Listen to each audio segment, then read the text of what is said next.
Life Audio.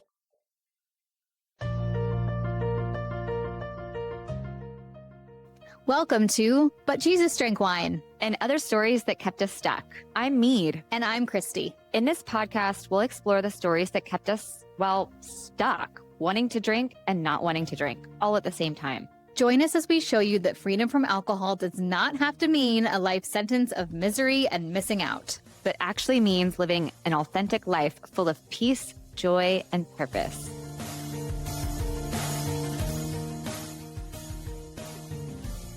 Hello, friends. Good Hello, morning. Mead. Welcome. We're here. I think forever and ever, for the rest of our days, we have to start with we are We're here. Can we not? What are we doing if we're not having fun? What are we doing? Oh wait, I don't we're know. talking and We're having so much fun. sharing. We're having so much wisdom? fun. Let's go. Yes. Okay. So we are part five. Part five, ladies. 5 of 6. Part 5 of 6 of 6. parts. Love Life Moving Sober through. 40-day fast. We are going through days. I wrote it down and now it's gone. 28 through 34. 28 to 34. Yes. We're going through days 28 to 34. Why are we doing this at this time, Mead? Because why not? Because we're coming to the end of summer, and I know when I was stuck in the drinking cycle, summer was always one of those times for me where I simultaneously didn't want it to end because it's summer and we're just living our best life, poolside, all the things.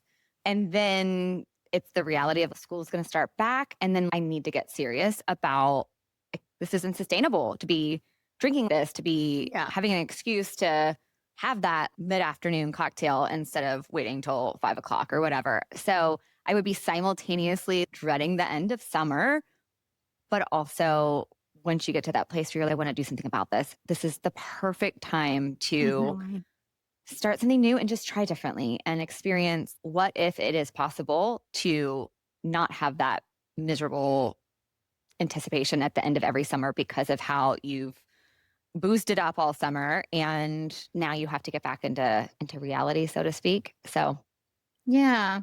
yeah, And the answer that I was looking for was that we're doing that a was 40-day not the fast. answer. The answer That that was I was not the looking answer. for- The answer that I was looking for was that we are going to coach you because of all the beautiful reasons that Mead just said through Yes. a 40-day fast starting September 8th. So Yes, which Come join turns whatever. Oh my gosh, summers. I remember that dread so much. Summer's Yeah. almost over. And it meant Yeah. that we couldn't continue in this kind of carefree. It's okay to have the rose, whatever. But we've got you. This is Yeah. your little warm up for being able to look forward to this fall and fasting from alcohol so that you can see what it's to do life without alcohol. Could it really be as good as we say it is? And that's up to you. And Christy's book is the perfect companion for this. And then we get to coach you through it. So yeah. Yeah. I'm just trying to think. I feel like the last few summers that I had with drinking, it wasn't oh my gosh, school. I was so exhausted and so ready for the September break, a sober September. It never lasted past 4 days or something like that. But I remember just being so zonkadooed coming back from California. The plane would land and I'd have drank all summer long and just be so wiped out and be this September, we're going to have a fresh start. Yes. I'm just carry on through December and all the holidays. And then January 1 will be a fresh start. But we don't have to wait for January. We don't have to dread fall. We don't have to dread the end of summer either. I think that's the coolest I always say the coolest part or the best gift. There are so many of them, but I definitely recognize the difference. It was always looking for that next exciting thing. Yeah. And being free from alcohol, there's excitement in each season. Yeah. I'm not holding on to one or desperate for the next. Yeah. And alcohol had a large part to do with that. Yeah. Yeah, that's so true. And the way that we do this is in such a loving, grace-filled way. So it doesn't have to feel scary. It doesn't have to feel like you're even committing to not drinking forever and ever. Amen. This is very much a 40-day fast. And let's see how much your life can improve when you don't drink for 40 days. And then you get to do whatever you want after that, right? Yep. Because alcohol will always, unfortunately, be there. Oh my gosh, I have to tell you this. So I What? was listen to this. I think I saved it. Okay. I have to find this because I have to share this because we just talked about this yesterday. Okay. So yesterday, was it yesterday we were talking about? Yeah, it was the things that we drank when we were teenagers and we were talking about ice and all that stuff. Okay. A friend who's a journalist posted this morning about a new thing from Bacardi called Buzz Balls. Have you seen these? No. Okay. No. Three What? times. Let me just read this to you. Uh-uh. 3 times the strength. They're all over TikTok. New reports say that Gen Z all over TikTok. So the company did research that young people were drinking less. So this is their answer. And these yes, They're drinking yeah. less. Yeah, so this is their answer. The cost of these buzz balls are in the UK, £2.99. They come in cute colors and were invented by a teacher while marking exams. The hottest drink for Gen Z, triple the strength of 1990s Alco Pops, which were Smirnoff Ice and the stuff we were talking about yesterday.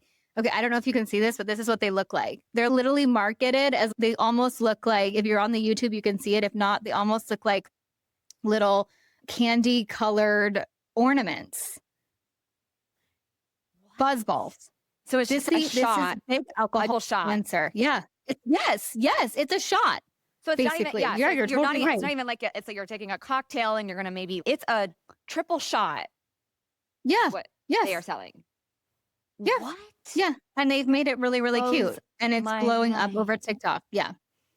Yeah. So this is what we were talking about yesterday, gals. That big alcohol is out to get your teens and to get us. Okay. I was shocked. I'm going to do a post about that later. Okay. Today, I know. I'm Today just left speechless. I can't. Day 28, renewing your confidence. And this is such a great chapter. We also did a podcast episode on the 10 best things or the 10 ways that living alcohol free helps you grow as a more confident woman. And actually, I meant to text you this morning. Someone on one of my calls this morning said she loved that episode so much. And it was so helpful for her, the confidence episode. Fabulous. Yes, darling. Yeah. So this chapter is all about how we think alcohol gives us more confidence, but it's actually the confidence killer. And I go into the neuroscience of this, of how it hijacks our brain. But people can read about that. I would just love to know. And again, we'll link the confidence episode in the show notes. But has being alcohol free made you a more confident woman?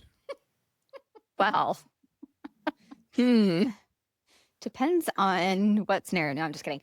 Go listen to that episode, right? But for sure, that was one of those tricky little mind tricks that I did not even realize it was a story that I carried, that alcohol helped me be more confident. And it really just did not. It took me having to experience it both ways for me to be able to see that is not true. Because I realized that the confidence I have now comes from when I'm not bogged down by all of that head noise that alcohol brought along with it, and trying to control it, have it, prep for all of that stuff. When I'm more without the shame, without the regret, without all of those things playing in the background. It's kind of like the anxiety conversation. Yeah. I thought that alcohol helped me be less anxious. I thought that alcohol helped me be more confident, but actually it was killing both of, it was making my anxiety worse and it was killing my confidence, because there's nothing worse than setting limits, trying to moderate it, trying to make all these promises about when you're going to drink it and not drink it and how much and all of that, to then break those promises. So yeah, it's just a big old fat lie. It really is, that it helps with confidence. And we know neurophysiologically the way that it acts in our when it's in our system, we are, we do not we are not more confident. We're just less inhibited when we've Yeah. been drinking. It's not a confidence. It's a unfiltered, uninhibited, and there's Yeah. nothing pretty or confident about that. Yeah. So, so true. And I talk about in this chapter that I think that we misunderstand confidence as something that's innate or naturally comes and Yes. like occurring within us, but it's actually neither of those things. It's a result of taking action and acquiring that confidence by gaining Yeah. competence by practicing.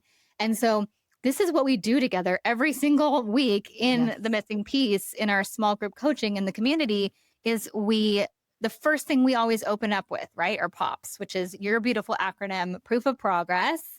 And what did you do this week that you practiced? You did something different. There was an alcohol free first that you did. That's how you gain confidence by doing the thing over and over and over again without alcohol. And of course, it's going to feel weird. What did you say yesterday about it's not new? It's It's not not hard. hard. It's Yeah. new. Yeah. It's not hard. It's new. I love that so much.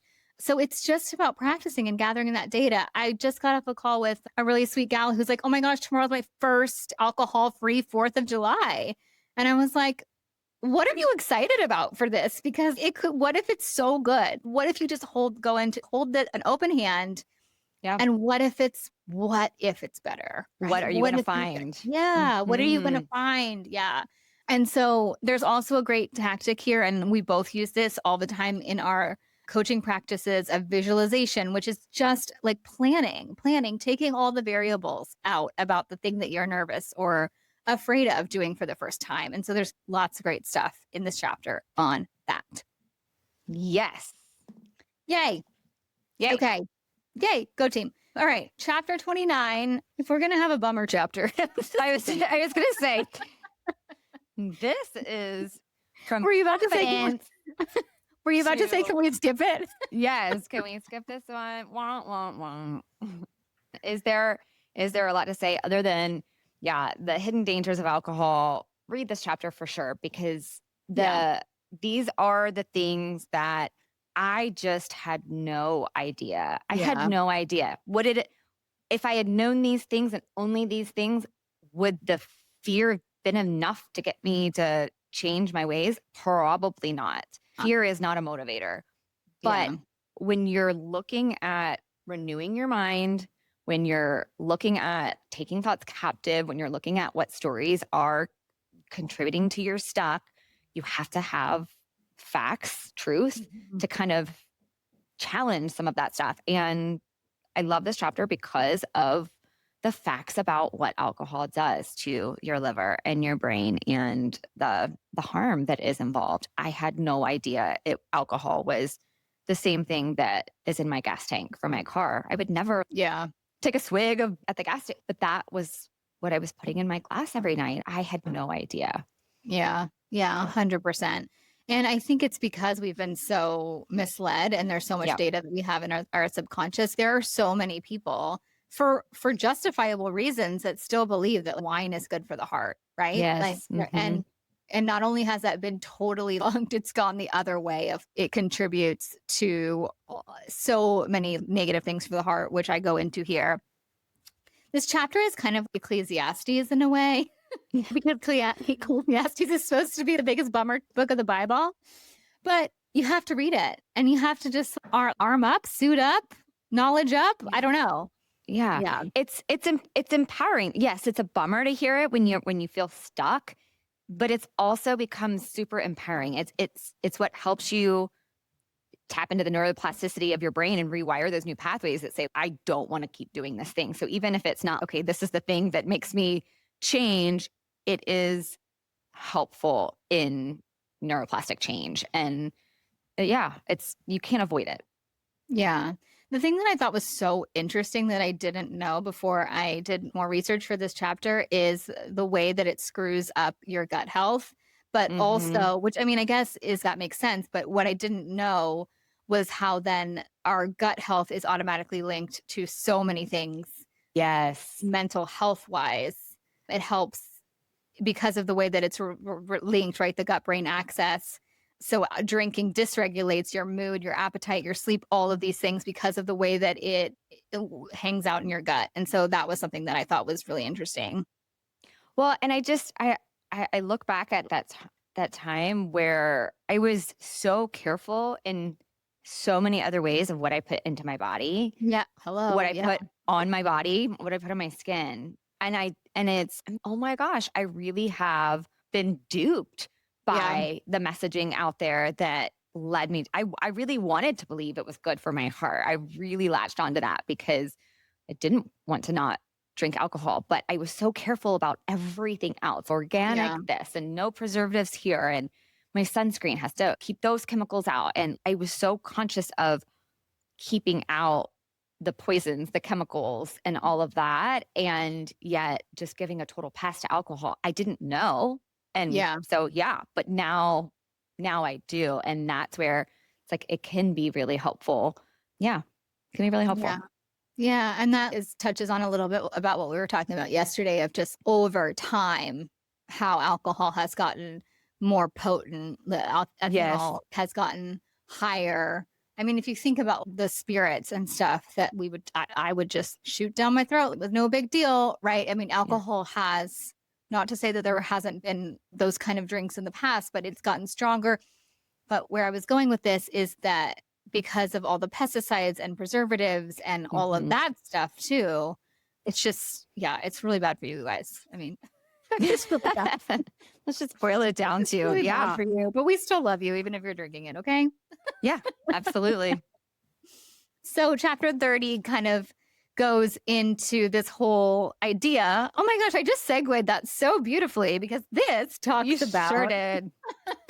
whether there can be clean alcohol or not, right? From all the things, the additives, the Mhm. pesticides, all the things that can be in alcohol. And please be wary, especially if you are on the Instagram or the social media or the TikTok of it all, that wine cannot be clean because if it is alcohol, it has ethanol, and ethanol is the main bad part, right? That actually is linked to cancer and is fully carcinogenic. And that means the same thing, but it's okay. What else do you have There's to say? That's just it. Yeah, the clean is just a brilliant marketing tactic to tap into what I was researching back then of how to be clean. That played right into my world and my thinking. Oh, I'm going to drink clean wine. Yes, the reason why I'm having a hangover is not Yeah. because it's Yeah. alcohol. It's because Didn't you have oh, a subscription to something? so yeah, so that's what it immediately made me think of, that I found this wine that did not have whatever that creates the hangover components. And so it was this hangover free kind of wine. It was a clean, quote unquote, wine. And I bought that stuff up crazy. And I sold it to friends and I had little parties and it was one of those little things. Babe. Yeah. Yeah. I never really did it but I was like, Yeah, oh, yeah. this is a great find. If I find Yeah. something I Yeah. really like, I am like all in with it. Right. Yeah. I don't know that So about you. yeah, you don't know that about me.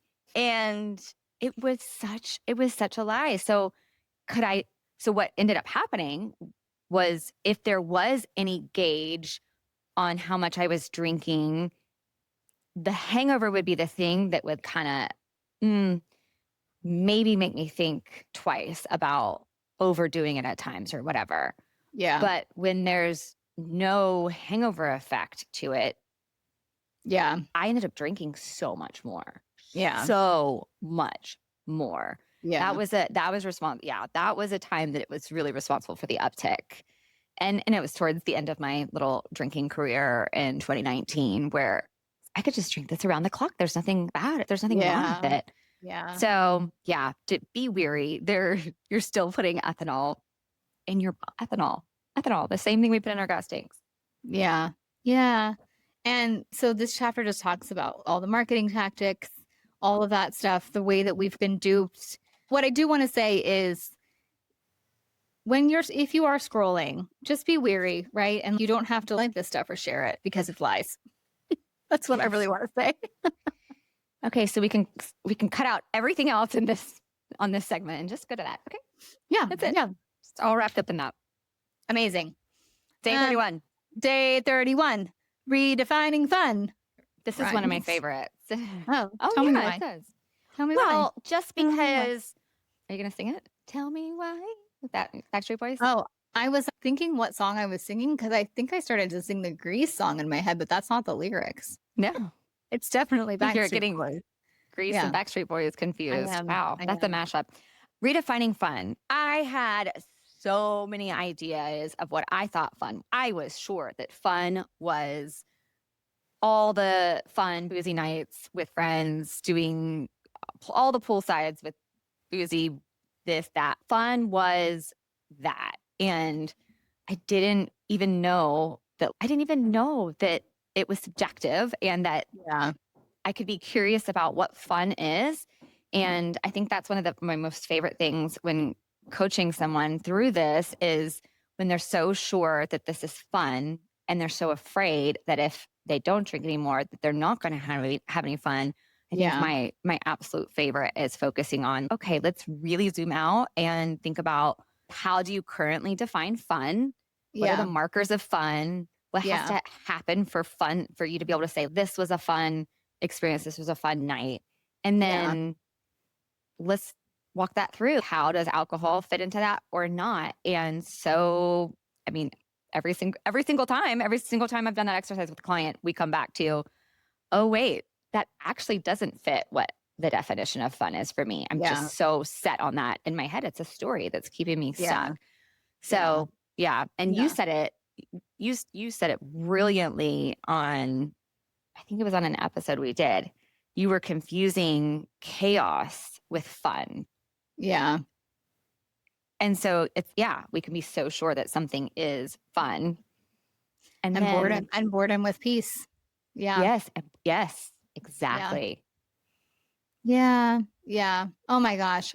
I mean, I can't even tell you how chaotic the final years of my drinking were. They were super chaotic, but I did a very good job of filtering them to look super fun on Instagram. But Yeah. I love everything that you just said. It's hashtag so good, so true. We get to actually look at all of these stories that have been keeping us stuck and Hmm. ask if it's really true for us. And one of the very first episodes we recorded when we were baby podcasters was celebrating. Why did I just say that? Celebrating our 40th birthdays alcohol free, Hmm. and that they looked totally and completely different than anything that we thought that they were going to look, but they were so much fun for us. And so, should we say stay curious again? Stay curious. But it is really fun when you can start really thinking about what is actually fun. There's just so much that when we're stuck in the drinking cycle, there's just so much that we have in our heads without challenging it that we think is fun. But it really is the discovery of what is fun to me now. Yeah. That was a game changer for me after first finding freedom from alcohol. I was like, huh, well then what is fun? I know that that was chaos and that was not fun. There were fun parts of that, but that's not because of the fun that I had in my drinking events or socials or at whatever times, cocktails on the back porch with Todd or whatever, were not because of the alcohol. Those Yeah. were because of the people I was with. But now I get to think about what is actually fun and discover what is fun. And that's where I know we both coach people through what are the things that you enjoyed doing when you were a kid before alcohol Yeah.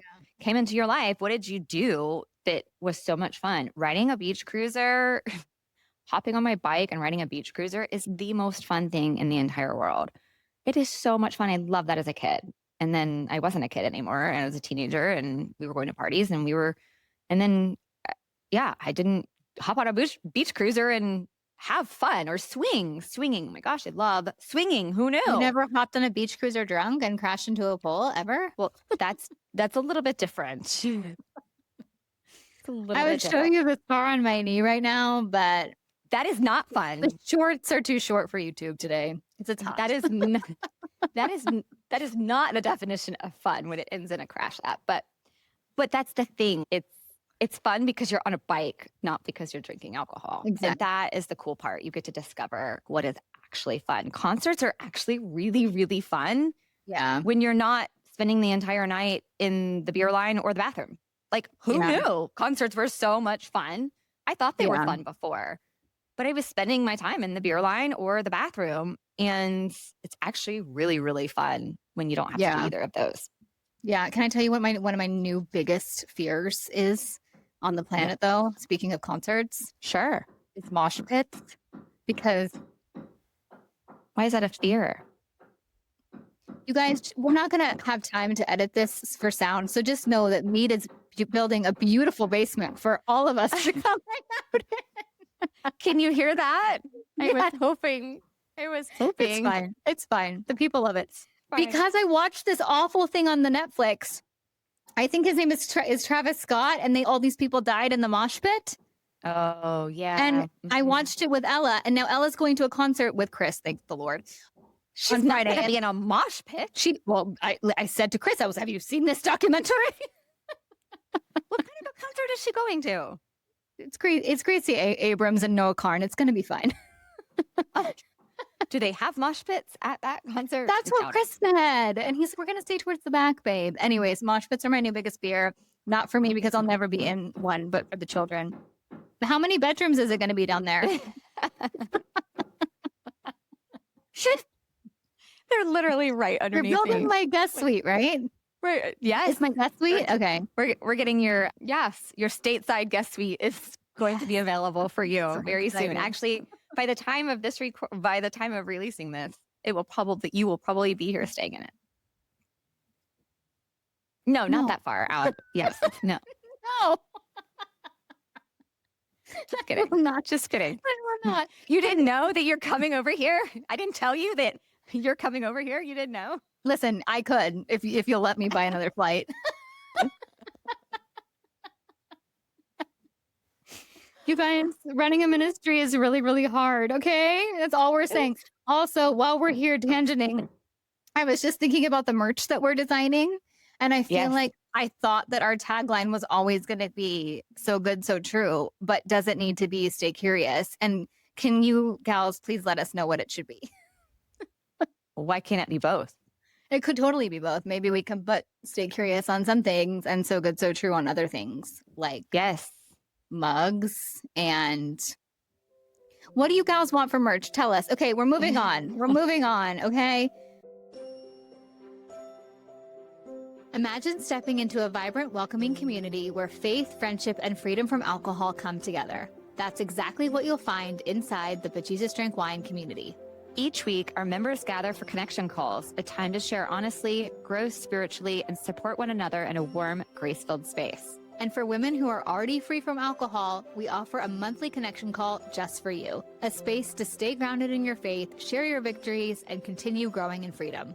With a loving leadership team, a dedicated prayer request board, and connection opportunities across every time zone, you never have to walk this journey alone. We also offer masterclasses with expert guests, optional book and Bible studies, and so much more to help you grow in your faith and strengthen your sobriety. For those ready to go even deeper, our small group coaching space, The Missing Piece, offers weekly recorded coaching calls and personalized support for women committed to breaking free from alcohol. Whether you're sober curious or years alcohol-free, if you love Jesus or want to fall in love with him again, you'll feel seen, supported, and strengthened here. Ready to join the sisterhood? Head over to butjesusdrankwine.com/community or click the link in the show notes to learn more. We can't wait to meet you.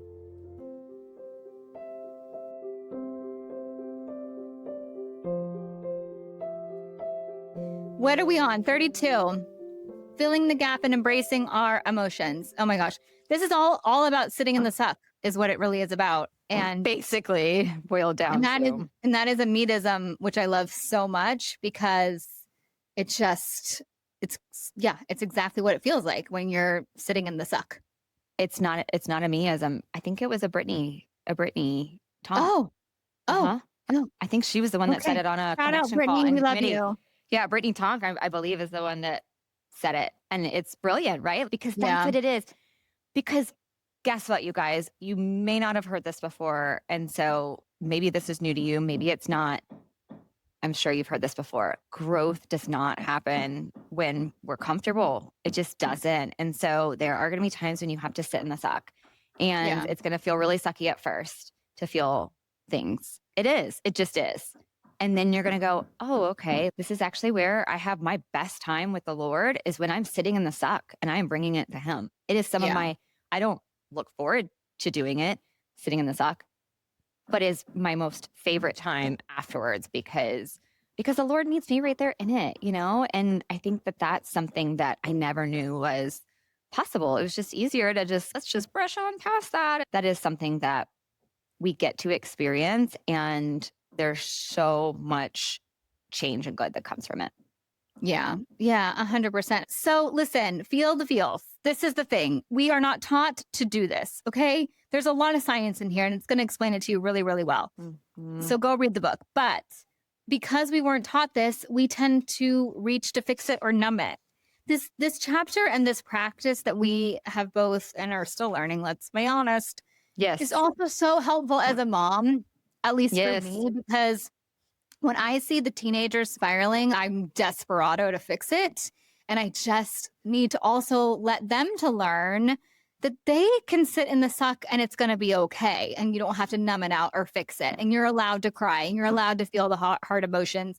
And how much do we love the book of Psalms because it's all about lamenting and being angry at God, but then coming back full circle of all the things. It's just so good. So good, so Yeah. true. Yes. Yes. Yeah. I think so many of us don't even realize that we are quick to fix or solve emotion. I used to, this is something I was very, very intentional on at some point a couple years ago. I would, if one of my kids was upset, I would go, oh my gosh, what's wrong? And then I Yeah. was, wait a Yeah. minute, sending the message that it's wrong to have emotions, whatever that is. Yeah. So we in our house changed it to now, hey, what's going on with you right now? Like what's happening? Yeah. What's coming up for you? And then that is just such a better, and then yeah. Anyway, I could go on. I love Yeah. talking about emotions, and that has been some of the biggest work that I've done and where I focused because I had no idea how to survive that. I didn't think I would survive Yeah. the heavy emotions. Yeah. Yeah. So good. So true. And we should make a note and do a whole episode on that, by the way. Yes, I was just thinking same thing. Are you writing that down? Uh-huh. Okay, good. Okay. Day 33 is all about values.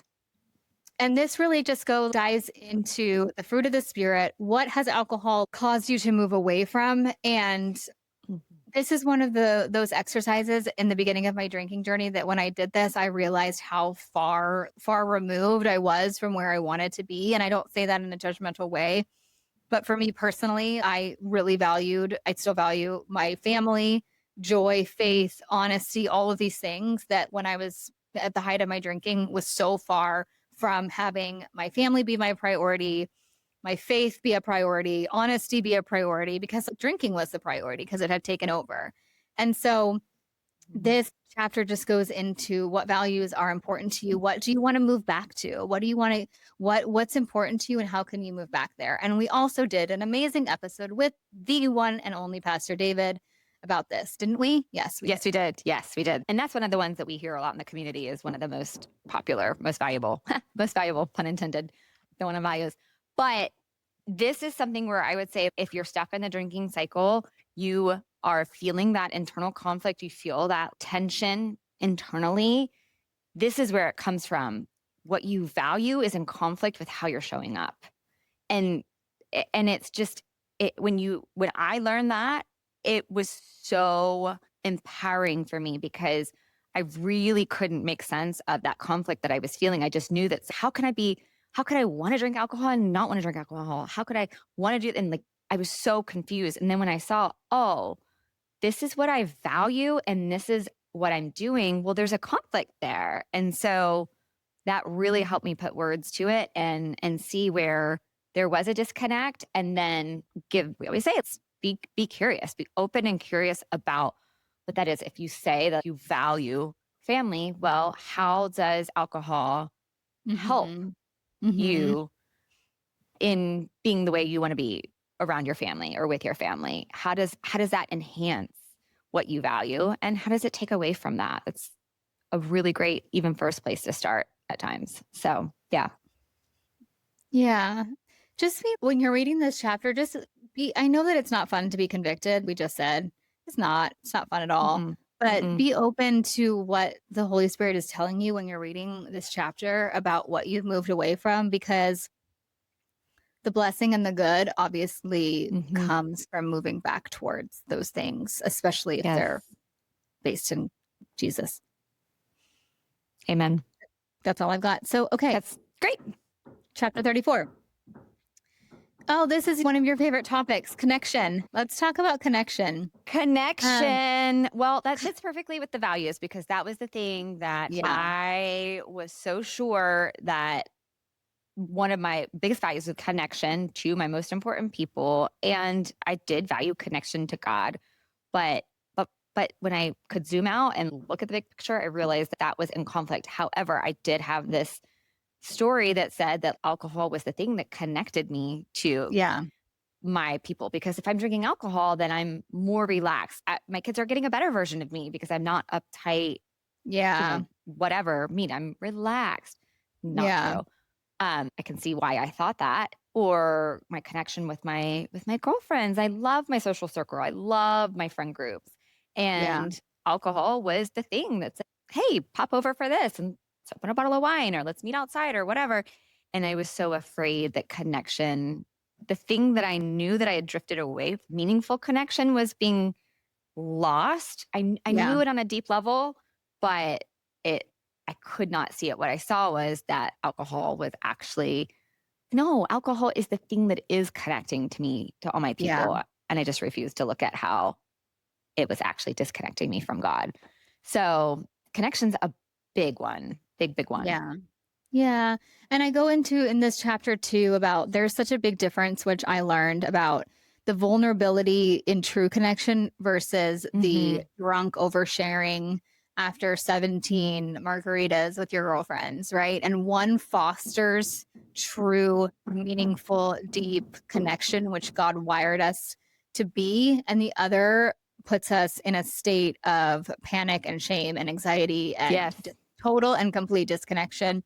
How many times have you overshared with someone No. about your marriage or your kids or something that you did, right? I mean, I did a million and oh Mm-hmm. my gosh, bleh, don't even want to think about it. So this making this move back towards true connection is one of the biggest gifts and blessings in living an alcohol-free life. And what we get to see fostered in our community and in these 40-day fasts, right? We have been sent pictures this week of gals meeting up all over the country that just happen to be in the same place for the summer or realize they live just a 30-40 minute drive away. And so it's so, so cool because there is nothing better than true alcohol free connection, especially when you both love Jesus. Yeah. Yeah. God, Kurt Thompson has said, I don't think I've mentioned him in a while. Oh my gosh. It's I wild. think it's been a total of maybe 2 episodes. I know. So weird. He says we don't do vulnerable, we are We vulnerable. are God vulnerable. created us as vulnerable beings, and but we do a really good job of masking our vulnerability and hiding behind all of the things, and alcohol is a convenient, not so convenient mask to our vulnerability. When I thought connection came from those drunken moments, that's not vulnerable. That's inhibition. Yeah. That's being no, it's being Yeah. I uninhibited. knew what you meant. Yeah. I You knew know what what you I meant. meant? Yeah. Yeah. It's not the same as vulnerability. Vulnerability is different, and vulnerability is the bridge to connection. So without Mhm. that, it's not meaningful connection. And without that, then we're not living the way that God created us to live too, which is to be vulnerable and real and yeah, building those connections with people. Yeah. This is a big one. Yeah, so good. So tune in next week, next Monday, because we're going to go through the last 5 chapters of the book. And we're going to have so much more information for you next week on the September 40-day fast, which kicks off September 8th. You could also find all the information at the link in the show notes. And we will see you next Monday. Bye. Before we go, if you're craving real connection and want to talk more about what we've shared today, come join us in the BJDW community. It's where these conversations continue, and we'd love to welcome you in. You can find all of our podcast episodes at butjesusdrankwine.com. And don't forget to follow us on Instagram at butjesusdrankwine. Take a screenshot of this episode and share it with a friend or two. Be sure to subscribe so you never miss an episode. And if you love what we're doing, we'd be so grateful if you left a review on Apple Podcasts or Spotify. Your reviews help more women who feel stuck and alone in the overdrinking cycle find the hope and encouragement they've been praying for. Finally, we'd love to shout out the incredible team at Life Audio for their partnership with us at the But Jesus Drank Wine podcast. We invite you, dear listener, to visit lifeaudio.com, where you will find dozens of other faith-centered podcasts in the Life Audio network. Shows about prayer, Bible study, Christian parenting, and more. Thanks, friend. We appreciate you so much, and we'll see you next week.